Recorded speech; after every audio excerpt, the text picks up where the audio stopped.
ಶ್ರೀ ಕ್ಷೇತ್ರ ಕೊಂಡಾನ ಶ್ರೀ ಪಿಲಿಚಾಮುಂಡಿ ಬಂಟ ಮುಂಡತ್ತಾಯ ದೈವಸ್ಥಾನಕ್ಕೆ ವ್ಯವಸ್ಥಾಪನಾ ಸಮಿತಿಯವರು ದಾನಿಗಳ ಸಹಕಾರದಿಂದ ಖರೀದಿ ಮಾಡಿ ನೂತನವಾಗಿ ನಿರ್ಮಿಸುತ್ತಿರುವ ಭಂಡಾರ ಮನೆಯನ್ನು ದುಷ್ಕರ್ಮಿಗಳು ಧ್ವಂಸ ಮಾಡಿದ ಘಟನೆ ಆದಿತ್ಯವಾರ ಬೆಳಿಗ್ಗೆ ವರದಿಯಾಗಿದೆ.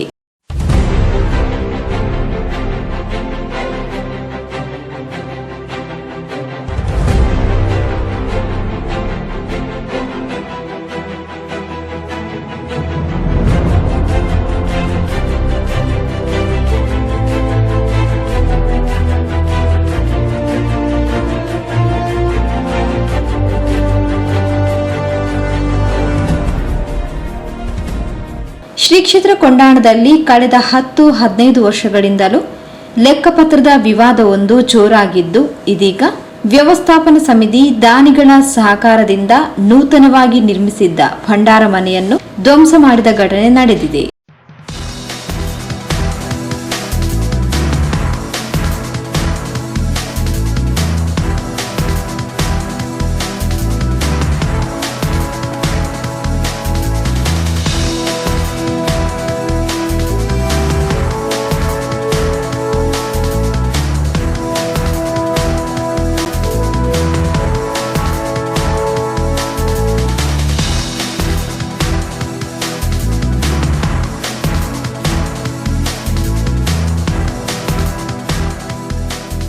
ಕಳೆದ ಅವಧಿಯಲ್ಲಿ ಕಳೆದ 2 ದಿನಗಳ ಹಿಂದಿನವರೆಗೆ ಅಧಿಕಾರದಲ್ಲಿದ್ದ ಕೃಷ್ಣಶೆಟ್ಟಿ ತಾಮಾರ್ ಮತ್ತು ವ್ಯವಸ್ಥಾಪನಾ ಸಮಿತಿಯವರು ಶ್ರೀ ಕ್ಷೇತ್ರ ಕೊಂಡಾಣದ ಅನುಕೂಲಕ್ಕಾಗಿ ದೈವಸ್ಥಾನದ ಸನಿಹದಲ್ಲೇ ದಾನಿಗಳ ಸಹಾಯದಿಂದ ಜಾಗವನ್ನು ಖರೀದಿಸಿ ಹೊಸ ಭಂಡಾರ ಮನೆಯನ್ನು ನಿರ್ಮಿಸುತ್ತಿದ್ದರು. ವಸ್ತುಶಃ ಪೂರ್ತಿಯಾಗಿದ್ದು ಭಂಡಾರ ಮನೆ ನಿರ್ಮಾಣ ಕಾರ್ಯ ಉದ್ಘಾಟನೆಗೆ ಬಾಕಿ ಇತ್ತು. ಸದ್ಯ ಇರುವ ಭಂಡಾರ ಮನೆ ಖಾಸಗಿಯವರ ಸ್ಥಳದಲ್ಲಿದ್ದು, ಅದರಲ್ಲಿ 15 ಕೋಟಿಗಿಂತಲೂ ಹೆಚ್ಚು ಬೆಲೆ ಬಾಳುವ ಚಿನ್ನಾಭರಣಗಳು ಇವೆ ಎಂದು ಗ್ರಾಮಸ್ಥರ ಅಂಬೋಣ. ಖಾಸಗಿ ಸ್ಥಳದಲ್ಲಿ ಭಂಡಾರ ಮನೆ ಇರುವುದು ಹೇಳಿದ್ದಾರೆ. ಇಲ್ಲಿ ಬಂಗಾರವನ್ನು ಅಲ್ಲಿ ಇಡಬಾರ್ದು, ಬ್ಯಾಂಕ್ ಅಲ್ಲಿ ಇಡಬೇಕು ಅಂತ, ಅದಕ್ಕಾಗಿ ಇಲ್ಲಿ ಕಟ್ಟಿದ್ದು. ಇದರ ಬಂದು ಎಲ್ಲ ಲೆಕ್ಕಾಚಾರ ಹೊರಗೆ ಹಾಕಿದ ಕಾರಣ ಇವರ ಹತ್ರ ಹಾಗೆ. ಈಗ 60 ವರ್ಷದಲ್ಲಿ ಹಣ ಇರಲಿಲ್ಲ, ಈಗ 10 ವರ್ಷದಲ್ಲಿ ಮಾತ್ರ ಹಣ ಇರುವುದಿಲ್ಲ. 29 ಲಕ್ಷ ಇದ್ದಿದ್ದು, 60 ವರ್ಷದ ಅವ್ರದ್ದು. ನಮ್ದು 7.5 ವರ್ಷದಲ್ಲಿ 59 ಲಕ್ಷ ಉಳಿದಿದೆ. 1 ಕೋಟಿ ಖರ್ಚು ಮಾಡಿ ನೀವು ಲೆಕ್ಕ ಹಾಕಿ. ಲೆಕ್ಕ ನಾವು ಹಾಕಿದ್ದೇವೆ, ನಾವು ಎಂಡಮೆಂಟಿಗೆ ಕೊಟ್ಟಿದ್ದೇವೆ, ಎಲ್ಲ ಮಾಡಿದ್ದೇವೆ. ಏನಾಗ್ತದೆ ಅದೆಲ್ಲ ನಮಗೆ ಗೊತ್ತಿಲ್ಲ.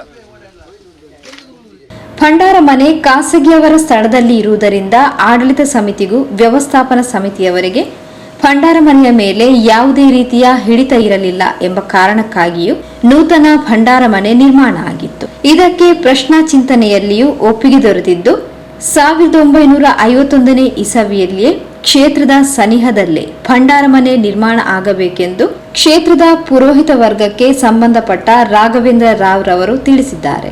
ಅವರ ಅವಧಿ ಮುಗಿದಿದೆ. ಒಂದು 15 ದಿವಸ ಎಕ್ಸ್ಟೆನ್ಷನ್ ಕೇಳಿದರು, ಅದು ಎಕ್ಸ್ಟೆನ್ಷನ್ ಕೊಟ್ಟರು. ಆಮೇಲೆ ಮೊನ್ನೆ ಕಳೆದ ಶುಕ್ರವಾರ ಅವರಿಗೆ ಚಾರ್ಜ್ ಕೊಟ್ಟಿದೆ ಎಂಡಮೆಂಟಿಗೆ. AC ಅವರು ಬಂದಿದ್ದರಂತೆ. AC ಅವರು ಬಂದು ಚಾರ್ಜ್ ತಗೊಂಡಿದ್ದಾರೆ, ಎಲ್ಲ ಲೆಕ್ಕಾಚಾರದ್ದು. ಚಿನ್ನಾಭರಣದ ಚಾರ್ಜ್ ತಗೊಳ್ಳಿಲ್ಲ. ಅದು ಈಗ ಒಂದು 4 ದಿವಸ ಕಳೆದು ನಾವು ಹೇಳ್ತೇವೆ ನಿಮಗೆ, ಆಮೇಲೆ ತೂಕ ಮಾಡಿ ಕೊಡಿ, ನಾವು ಕೇಳ್ತೇವೆ ಅಂತ ಹೇಳಿದರು. ಹೊಸದಾಗಿ ನಿರ್ಮಿಸಿದ ಭಂಡಾರ ಮನೆಯನ್ನು ಈ ರೀತಿಯಾಗಿ ಗೂಂಡಾಗಿರಿಯ ಪ್ರವರ್ತನೆಯಲ್ಲಿ ಧ್ವಂಸ ಮಾಡಿದ್ದನ್ನು ಗ್ರಾಮಸ್ಥರು, ಭಕ್ತ ಬಂಧುಗಳು ಕಟು ಶಬ್ದಗಳಿಂದ ಖಂಡಿಸಿದ್ದಾರೆ. ನಮ್ಮ ದಾಖಲೆ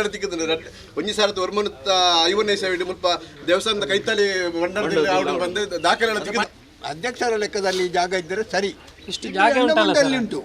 ಇದು ದೇವಸ್ಥಾನದ 4 ಜನ ದಾನಿಗಳು ಕೊಟ್ಟು ಆಮೇಲೆ ಇದಕ್ಕಂತ ಕೊಟ್ಟದ್ದು. ಮುಂಚೆ ಇದ್ದ ಜಾಗ ಇದೇ ರಿಜಿಸ್ಟ್ರೇಷನ್ ಆಗ್ಲಿಲ್ಲ, ಆಮೇಲೆ ಇದಾಗ್ಲಿಲ್ಲ. ಯಾರ್ಯಾರ ಹೆಸರಲ್ಲಿ ಉಂಟು ಜಾಗ. ಇದನ್ನು ಕಾನೂನು ಪ್ರಕಾರವಾಗಿ ಮಾಡಿದ್ದು. ಯಾವುದು ಲೈಸೆನ್ಸ್ ಮಾಡಿದ್ದೇವೆ, ಪಂಚಾಯತ್ಗೆ ಹಣ ಕಟ್ಟಿ 43,000 ಕಟ್ಟಿ ಲೈಸೆನ್ಸ್ ಎಲ್ಲ ಮಾಡಿದ್ದೇವೆ. ಇದಕ್ಕೆ ಎಲ್ಲ ಆಗಿದೆ. ಘಟನೆಯ ಬಗ್ಗೆ ತನಿಖೆಯಾಗಿ ಉಳ್ಳಾಲ ತಾಲೂಕು ತಹಶೀಲ್ದಾರ್ ಪುಟ್ಟರಾಜು, ಮಂಗಳೂರು ದಕ್ಷಿಣ ವಲಯ ಎಸಿಪಿ ಧನ್ಯ ನಾಯಕ್, ಉಳ್ಳಾಲ ಪೊಲೀಸ್ ಇನ್ಸ್ಪೆಕ್ಟರ್ ಬಾಲಕೃಷ್ಣ, ಕೋಟೆಕಾರ್ ಪಟ್ಟಣ ಪಂಚಾಯತ್ ಮುಖ್ಯಾಧಿಕಾರಿ ಆನಂದ್ ಮುಂತಾದವರು ಘಟನಾ ಸ್ಥಳಕ್ಕೆ ಆಗಮಿಸಿ ಸೂಕ್ತ ಕಾನೂನು ಕ್ರಮ ಜರುಗಿಸುವ ಭರವಸೆ ನೀಡಿದರು. ಕೊಡಿ, ಕಂಪ್ಲೇಂಟ್ ಕೊಡಿ, ಕೇಸ್ ರಿಜಿಸ್ಟರ್ ಮಾಡೋಣ, ಆಕ್ಷನ್ ತಗೋಣ. ಲಕ್ಷಾಂತರ ಭಕ್ತರಿದ್ದಾರೆ, ಆದ್ರೆ ಇಲ್ಲಿ ಗೂಂಡಾಗಿರಿ ಮಾಡ್ತಿದ್ದಾರೆ. ಅಲ್ಲ ಹೇಳ ಸುಮ್ಮನೆ ಎಲ್ಲದಕ್ಕೂ ಕಾನೂನು ಇದೆ, ಮಾಡೋಣ. ಕಾನೂನು ಪ್ರಕಾರ ಆಗ್ಲಿ ಸರ್. ಸುಮಾರು ವರ್ಷ ಗೂಂಡಾಗಿರಿ ಆಗ್ತಾ ಇದೆ, ಜನರು ಮಾತಾಡೋದಿಲ್ಲ. ಮಾಡಬಾರ್ದು, ಏನಿದ್ರು ಕಾನೂನಾತ್ಮಕವಾಗಿ ಸ್ಟೇ ತರಿಸ್ಬೇಕು.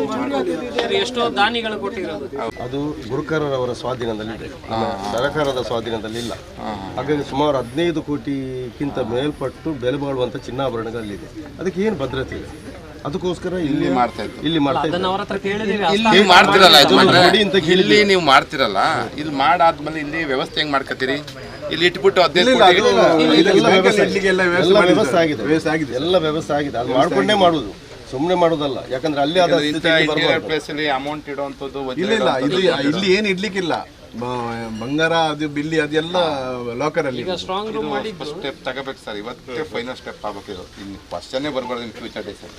ನೀವು ತಹಸೀಲ್ದಾರ್ ಹತ್ರ ಮಾತಾಡಿ ಏನು ಮಾಡಬೇಕು, ಪರ್ಮನೆಂಟ್ ಆಗಿ ಸೊಲ್ಯೂಷನ್ ಮಾಡ್ತೀವಿ. ವಿಶ್ವ ಹಿಂದೂ ಪರಿಷತ್ ಪ್ರಮುಖ್ ಗೋಪಾಲ್ ಕುತ್ತಾರ್, ವ್ಯವಸ್ಥಾಪನಾ ಸಮಿತಿಯ ನಿಕಟಪೂರ್ವ ಅಧ್ಯಕ್ಷ ಕೃಷ್ಣಶೆಟ್ಟಿ ತಾಮಾರ್, ಮಾಡೂರು ಸಾಯಿಧಾಮ ಶ್ರೀ ಶಿರಡಿ ಸಾಯಿಬಾಬಾ ಮಂದಿರದ ಆಡಳಿತ ಮೊಕ್ತೇಸರರು ಸುರೇಶ್ ಕೆಪಿ, ಕ್ಷೇತ್ರದ ಪುರೋಹಿತರು ರಾಘವೇಂದ್ರ ರಾವ್, ಅಜಯ್, ಪರಿಸರದ ಪ್ರಮುಖರು ಐತಪ್ಪ ಪೂಜಾರಿ ಹಾಗೂ ಪರಿಸರದ ಭಕ್ತ ಬಂಧುಗಳು ಘಟನಾ ಸ್ಥಳದಲ್ಲಿ ಹೆಚ್ಚಿನ ಸಂಖ್ಯೆಯಲ್ಲಿದ್ದು ಆಕ್ರೋಶ ವ್ಯಕ್ತಪಡಿಸಿದರು ಹಾಗೂ ಸಹಿ ಸಂಗ್ರಹಿಸಿ ಗ್ರಾಮದ ಪರವಾಗಿ ದೂರು ದಾಖಲು ಮಾಡಿದರು. ಯಾರು ಮಾಡಿಸಿದಂತ ಹೇಳಿದ್ರೆ ಅದು ಗುರುಕಾರನವರು ನಿಂತು ಮಾಡಿಸಿದ್ದು ಅಂತ ನಮಗೆ ಎಲ್ಲರಿಗೂ ಗೊತ್ತುಂಟು. ಈಗ ಅದು ಇದಕ್ಕೆ ವಿರುದ್ಧವಾಗಿ ಮುತ್ತನ್ನ ಶೆಟ್ಟರೆ ಹೋಗ್ತಿದ್ರು, ಸ್ಟೇ ತರಲಿಕ್ಕೆ ಮತ್ತು ಕಂಪ್ಲೇಂಟ್ ಕೊಡಲಿಕ್ಕೆ ಎಲ್ಲ ಅವರೇ ಹೋಗ್ತಿದ್ದದ್ದು. ಮೂಲ ಕಾರಣನೇ ಮುತ್ತನ್ನ ಶೆಟ್ಟರೆ. ಇದಕ್ಕೆ ಮುತ್ತನ್ನ ಶೆಟ್ಟಿ ಹೇಳದೆ ಯಾರು ಸಹ ಮಾಡುವುದಿಲ್ಲ ಇಲ್ಲಿ. ಪಿಡಿಒ ಅವರ ಪಟ್ಟೆಕಾರ ಚೀಫ್ ಆಫೀಸರ್ ಕೈಯಲ್ಲಿ ಈಗ ಈ ನಿರ್ಮಾಣವಾಗಲು ಊರವರೇ ಕಾರಣ. ಅದರಲ್ಲಿ ನಾನು ಸಹ ಇದ್ದೇನೆ ಒಂದು ಭಾಗ.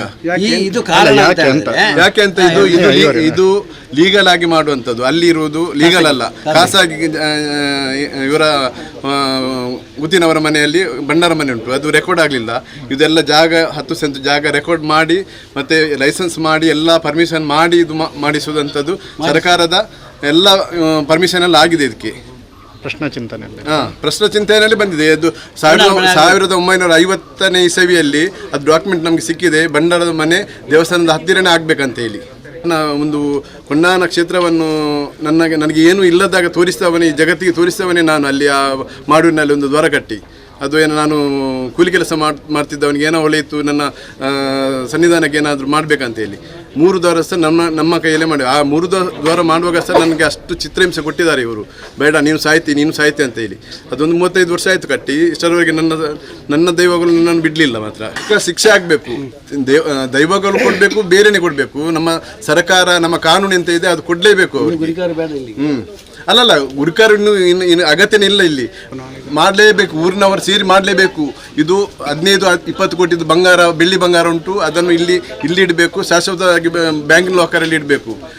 ಇಲ್ಲದಿದ್ದರೆ ಆ ಭಂಡಾರ ಮನೆಯನ್ನು ಒಡೆದು ಕೊಂಡೋಗುವ ಮನಸ್ಥಿತಿ ಇರುವವರೇ ಇರುವುದಿಲ್ಲ.